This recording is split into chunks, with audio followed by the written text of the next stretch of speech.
Bro புதுசாக வந்த சூர்யாவோட ரெட்ரோவோட டிராயிங் வரைங்க ப்ரோன்னு நிறைய பேர் கேட்டிருந்தீங்க. இந்த வீடியோவில் சூர்யாவோட ரெட்ரோவோட டிராயிங் தான் நம்ம வந்து பார்க்க போகிறோம். அவுட்லைன் மட்டும் போட்டிருக்கேன். இது ஒரு சைட் ஃபேஸ்க்கான டுட்டோரியலை கூட நீங்கள் எடுத்துக்கலாம். ஸோ நீங்களும் வரையணும் அப்படின்னாக்கா மறக்காமல் சப்ஸ்கிரைப் பண்ணிக்கோங்க. பக்கத்தில் இருக்கிற பெல் பட்டனை ப்ரெஸ் பண்ணிக்கோங்க.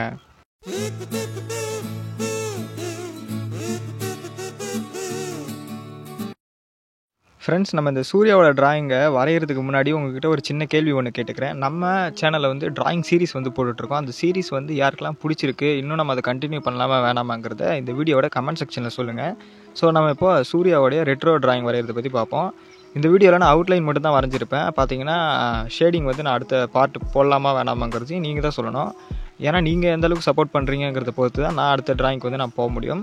ஸோ நான் இந்த சூர்யாவோட டிராயிங் வரைகிறதுக்கு ஃப்ரீ ஹேண்ட் மெத்தட் தான் நான் யூஸ் பண்ணியிருக்கேன். ஃப்ரீ ஹேண்ட் மெத்தடில் நான் ஜஸ்ட் இப்போ என்ன பண்ணுறேன்னா ஒரு நார்மலான A4 ஷீட்டு பீஸ் ஒன்று எடுத்திருக்கேன். உங்களுக்கு பார்த்தா தெரியும்.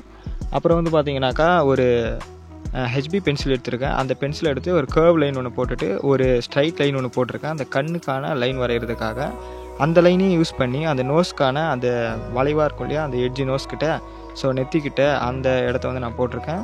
ஸோ அதே மாதிரி நெத்தியும் அந்த லைனை யூஸ் பண்ணி வரைஞ்சிக்கிட்டேன். இந்த ஐப்ரோ நம்ம வரைகிறதுக்கு முன்னாடி அந்த ஐப்ரோ வந்து என்ன சைஸ் இருக்குன்னு பார்க்கணும். இவரோட ஃபேஸ் வந்து சைடில் திரும்பி இருக்க ரைட் சைடில் அப்படிங்கிறதால அந்த சைடில் இருக்கக்கூடிய ஐப்ரோ வந்து பாதி மறையும் இல்லையா, ஸோ அதனால் பாதி ஐப்ரோ மட்டும் போட்டுக்கிட்டேன். நெக்ஸ்ட்டு நோஸ் வந்து பார்த்திங்கன்னா ஐப்ரோவுக்கு மேலே, அதாவது நோஸோட எட்ஜில் வச்சு பார்த்தோம்னா ஐப்ரோவுக்கு மேலே வந்து அந்த நோஸ் எந்த இடத்துல ஸ்டார்ட் ஆகுதுன்னு நமக்கு வந்து அந்த ஒரு ஐடியா ஒன்று கிடைக்கும். ஃப்ரீ ஹேண்டு மெத்தடை பொறுத்த வரைக்கும் உங்களுக்கு வந்து வரைய தெரிஞ்சிச்சு அப்படின்னா ரொம்பவே ஈஸியாக இருக்கும். ஸோ இப்போது லெஃப்ட் சைடில் இருக்கக்கூடிய ஐப்ரோ வந்து நான் வரைஞ்சிக்கிட்டு இருக்கேன். எப்பயுமே ஒரு ஃபேஸு சைடாக நம்ம திரும்பி இருக்குன்னு வச்சுக்கோங்க. அந்த ஃபேஸ் வந்து நம்ம எதுலேருந்து ஸ்டார்ட் பண்ணணும்னா அது ஐலேருந்து தான் ஸ்டார்ட் பண்ணணும். அதுவும் அந்த லெஃப்ட் சைடு ஃபேஸை பொறுத்த வரைக்கும் பெருசாக எந்த ஐ இருக்கோ ஸோ அதோடைய ஸ்டார்டிங் பாயிண்ட்லேருந்து நம்ம ஸ்டார்ட் பண்ணணும். ஐனா பார்த்திங்கன்னா ஐப்ரோவும் தான் சேர்த்து தான் சொல்கிறேன். ஐப்ரோவும் ஐயும் சேர்ந்தது தான் ஒரு முழு ஐயாக நமக்கு கிடைக்கும் இல்லையா, ஒரு பார்க்குறதுக்கு லுக்காக. ஸோ அதனால தான் சொல்கிறேன்.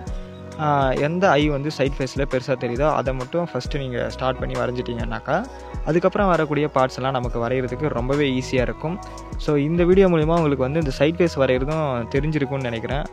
இப்போ ஃப்ரீ ஹேண்ட் மெத்தடில் நீங்கள் தெரிஞ்சிக்க வேண்டிய இன்னொரு விஷயம் என்னென்னாக்கா, நம்ம வந்து ஷேப்ஸை வச்சு நம்ம வரைகிறப்போ அந்த ஷேப்ஸை போட்டுட்டு அதிலேருந்து கிறுக்கி கொஞ்சம் கொஞ்சமாக அந்த ஷேப் லைன்ஸ், அதாவது ஃபேஸோடைய அவுட்லைனை வந்து நம்ம கொண்டு வருவோம். ஃப்ரீ ஹேண்டை பொறுத்த வரைக்கும் நம்ம ஒரு லைன் வரைஞ்சாலும் அந்த லைன் வந்து அந்த அவுட்லைனுக்கு கரெக்டாக இருக்கா, மேட்ச் ஆகுதா அப்படிங்கிறத கிளியராக போட்டுக்கிட்டே வந்தால் தான் ஃப்ரீ ஹேண்ட் மெத்தடில் நம்ம வந்து டிராயிங் வந்து பர்ஃபெக்டாக வரைய முடியும். இப்போ நான் வரைஞ்சிக்கிட்டு இருக்கக்கூடிய என்னோடய அவுட்லைன் நீங்கள் பார்த்தீங்கன்னா உங்களுக்கு புரியும்னு நினைக்கிறேன். ஸோ பார்த்தீங்கன்னா அந்த நெத்திலேருந்து நான் அந்த ஹேரை யூஸ் பண்ணுறேன். அந்த ஹேர் யூஸ் பண்ணி வரைகிறேன், அதாவது பென்சில் யூஸ் பண்ணி ஹேர் வரைகிறேன். அப்போ அந்த ஹேரோட லைன்ஸ்லாம் பார்த்தீங்கன்னா நான் ஷேப்ஸ் மாதிரிலாம் போட்டு அதுலேருந்துலாம் அந்த மாடிஃபிகேஷன் பண்ணலை. ஜஸ்ட் அந்த லைன் எனக்கு பர்ஃபெக்டாக வருது, நான் போடுறேன். அதே மாதிரி சின்ன சின்ன லைன்ஸ்லாம் நான் சொல்லியிருப்பேன், அந்த டீட்டெயில்டிங் அவுட்லைன்ஸ் அப்படின்னு சொல்லிட்டு அதையும் வந்து ஃப்ரீ ஹேண்டில் நம்ம போடுறப்போ இப்போ நம்ம எக்ஸாம்பிளுக்கு வந்து பார்த்திங்கன்னா ஐ வரைகிறோம்னு வச்சுக்கோங்களேன். அந்த ஐக்கு பக்கத்தில் சின்ன சின்னதாக கோடு லைன்ஸ்லாம் இருக்கும். ஸோ அந்த லைன்ஸை வந்து நம்ம இப்போவே போட்டுக்கணும். அப்போ தான் நமக்கு ஃப்ரீ ஹேண்ட் மெத்தடில் வரைகிறப்போ அந்த டிராயிங் அப்படிங்கிறது வந்து கரெக்டாக நமக்கு அந்த ஷேப்பு, அந்த ஃபேஸோடைய கேரக்டர் அப்படிங்கிறது வந்து கிடைக்கும். நோஸ் வரைஞ்சதுக்கப்புறம் கீழே இருக்கக்கூடிய மீசை வரைகிறப்போ பாருங்கள், இந்த மீசையோட எண்டிங் இருக்குது, பார்த்துக்கோங்கன்னா தெரியும். அதோடைய எண்டிங்கிருந்து கீழே கொஞ்சம் இறங்கியிருக்கு. ஸோ அதே மாதிரி ஒரே ஒரு லைன் தான் ஃப்ரீ ஹேண்டில் நம்ம யூஸ் பண்ணுவோம். அந்த லைன்ஸ் வந்து பார்த்திங்கன்னா அது கரெக்டாக வரணும். ஸோ அதுதான் வந்து பார்த்திங்கன்னா நம்மளுடைய ப்ராக்டிஸ் அப்படிங்கிறத பொறுத்து இருக்குது. ஃப்ரீ ஹேண்ட் மெத்தடில் நீங்கள் வரையணும் அப்படின்னாக்கா நம்ம சேனலில் ஃப்ரீ ஹேண்டு ஸ்கெட்சிங் டிப்ஸு அப்படின்னு சொல்லிட்டு வீடியோ போட்டிருக்கோம். ஃப்ரீ ஹேண்ட் பற்றி இன்னும் ஒரு சில வீடியோஸ்லாம் நம்ம போட்டிருக்கோம். எப்படி வரையணுன்ட்டு உங்களுக்கு தெரியல அப்படின்னா நீங்கள் போய் கற்றுக்கணும்னு நினச்சிங்கன்னா அந்த வீடியோஸோட லிங்க் வந்து நான் வந்து டிஸ்கிரிப்ஷனில் கொடுத்துருக்கேன். வேணும்னா நீங்கள் வந்து யூஸ் பண்ணி நீங்கள் பார்த்து கற்றுக்கலாம்.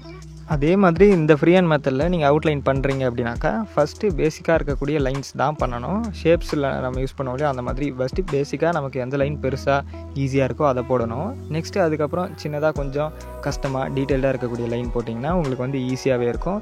இப்போ நான் காது வரைய போகிறேன். காது வரைகிறதுக்கு முன்னாடி ஒரு சின்ன இன்ஃபர்மேஷன் ஒன்று சொல்லிடுறேன். ஃப்ரெண்ட்ஸ், கமிஷன் ஆர்ட் ஒர்க்கோடைய ஒரு சின்ன இன்ஃபர்மேஷன் மட்டும் சொல்கிறேன். A5 சைஸ் வந்து பார்த்திங்கன்னா 400க்கு பண்ணி கொடுத்துட்ருக்கோம். A4 சைஸ் வந்து பார்த்திங்கன்னா 800க்கு பண்ணுறோம். A3 சைஸு 1200க்கு பண்ணி கொடுத்துட்ருக்கோம். நீங்கள் யாருக்காவது கிஃப்ட் பண்ணணும்னு நினச்சிங்கனாக்கா ஸ்க்ரீனில் தெரிகிற வாட்ஸ்அப் நம்பருக்கு டேரெக்ட் மெசேஜ் பண்ணி நீங்கள் மற்ற டீட்டெயில்ஸை தெரிஞ்சுக்கலாம். இல்லைனா அந்த நம்பருக்கு கால் பண்ணி கூட தெரிஞ்சுக்கலாம். வாங்க இப்போ வீடியோக்குள்ளார போகலாம். இப்போ நம்ம இந்த சூர்யானோட காது வரைகிறோம். ஸோ காது வரைகிறதுக்கு ஜஸ்ட்டு ஒன்றுமே கிடையாது. இந்த புருவத்திலேருந்து பென்சில் வச்சு பார்த்தோம்னா காது இந்த இடத்துல தான் ஸ்டார்ட் ஆகுது அப்படின்னு நமக்கு தெரிஞ்சு போயிடும். சின்னதாக ஒரு லைன் ஒன்று போட்டுக்கோங்க, இல்லை மார்க் ஒன்று வச்சுக்கோங்க வழக்கம் போல்.